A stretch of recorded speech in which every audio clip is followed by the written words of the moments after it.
Shalom saudara, selamat pagi. Saya berharap saudara dalam keadaan sehat dan bersukacita. Kita bersyukur di pagi hari ini karena kita kembali lagi dalam renungan pagi spiritual life. Pada pagi hari ini kita akan merenungkan pembacaan kita pada Keluaran 31 ayat yang ke-18. Saya akan berikan judul Ketika Allah Menuliskan Hukumnya. Saya akan bacakan firman Tuhan bagi kita semua. Demikian firman Tuhan.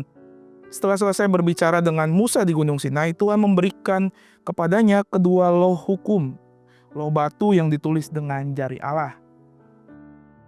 Saudara, dalam Keluaran 31 ayat 18, saat di puncak Gunung Sinai, Musa telah selesai mendengar seluruh firman Tuhan. Kemudian Tuhan menyerahkan kepadanya dua loh batu, loh yang ditulis oleh Allah sendiri. Loh batu ini bukan sekedar dokumen, ini adalah perjanjian yang kudus, sakral, dan permanen yang tertulis bukan oleh manusia, melainkan oleh Allah sendiri. Loh batu itu adalah bukti bahwa hukum moral yang Tuhan berikan itu bukan produk manusia, melainkan asal-usulnya ilahi. Ketika Allah menuliskannya dengan jarinya sendiri, artinya hukum itu mempunyai otoritas langsung dari Tuhan, bersifat kekal, tidak berubah, dan melampaui apapun yang diciptakan oleh manusia. Saudara, Tuhan sendiri yang menuliskannya, bukan lewat nabi, bukan lewat manusia, melainkan oleh kekuasaannya dan kuasanya. Dan loh batu itu tidak mudah habis karena terbuat dari batu yang kuat, tahan lama, dan melambangkan kekokohan hukum Tuhan untuk generasi demi generasi. Tetapi ada dua makna yang bisa kita pelajarin di sini, saudara. Di satu sisi, loh batu menunjukkan kekokohan hukum, permanen dan tidak berubah.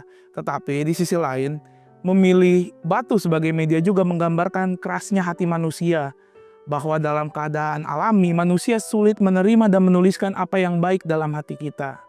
Tuhan tahu itu, oleh karena itu hanya dengan kuasanya hukum itu bisa dituliskan. Dan ini mengingatkan kita, bukan manusia yang membuat standar moral, melainkan Allah yang menanamkan standar itu. Dan hanya lewat kuasanya pula hukum otoritas itu punya otoritas yang sejati. Saudara, firman Tuhan adalah dasar hidup yang kokoh.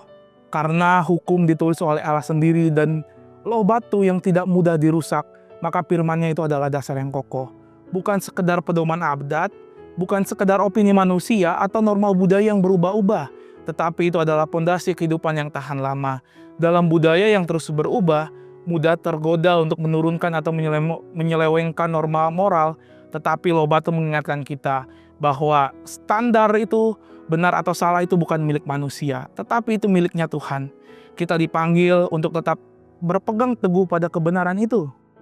Saudara, mari sejenak kita renungkan firman Tuhan yang sudah kita dengar. Saudara, apakah kita memberi ruang bagi firman Tuhan untuk membuat keputusan-keputusan kecil dalam kehidupan kita?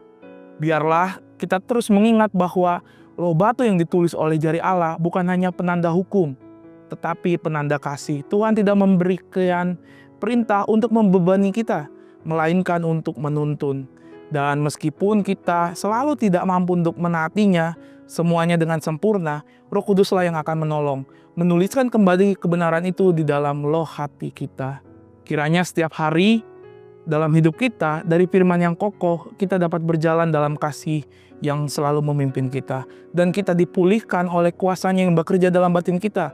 Dan biarlah kita hidup menjadi bukti bahwa hukum Tuhan bukan sekedar tulisan pada batu, tetapi kehidupan yang nyata melalui kita.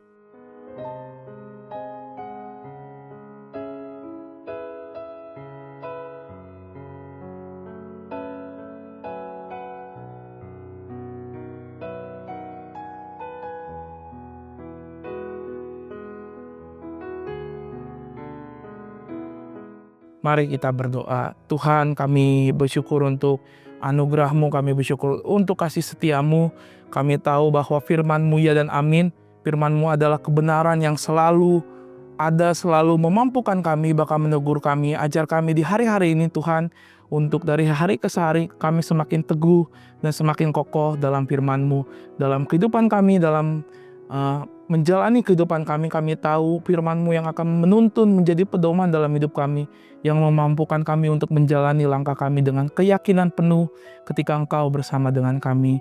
Kami bersyukur Tuhan, kami menyerahkan ke dalam tangan-Mu aktivitas kami di pagi hari ini sampai nantinya, biar kiranya Tuhan memimpin dan memberkati kami. Kami bersyukur dalam nama Tuhan Yesus, amin.